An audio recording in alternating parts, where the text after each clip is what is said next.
Γεια σας φίλοι του Ελιστέιους Basketball, τι κάνετε, πως είστε, ελπίζω να είστε πάρα πολύ καλά. Κάνω αυτό το μικρό βιντεάκι όπως και πέρυσι στο τέλος της χρονιάς για να σας ενημερώσω ότι όλα τα πρωταθλήματα της Χαλκιδικής αλλά και η Γάμα Εθνική, που υπήρχαν δύο ομάδες Χαλκιδικής φέτος, έχουν τελειώσει. Τώρα τι θα γίνει μέσα στο καλοκαίρι? Μέσα στο καλοκαίρι θα ανεβούν τα βίντεο του ΚΑΟΧ από τη Γάμα Εθνική της κανονικής περίοδου αλλά και των play-off. Και μετά θα μπούμε δυναμικά στην επόμενη χρονιά. Θέλω όμως ένα πράγμα από εσάς.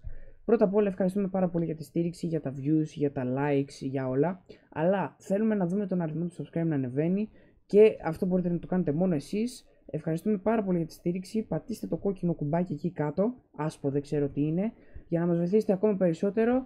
Ελπίζω η επόμενη χρονιά να είναι καλύτερη από τη φετινή, γιατί και φέτος ήταν μια πάρα πολύ καλή χρονιά. Αυτά. Τα λέμε τη νέα χρονιά με πολλά δυναμικά βίντεο. Γεια σας.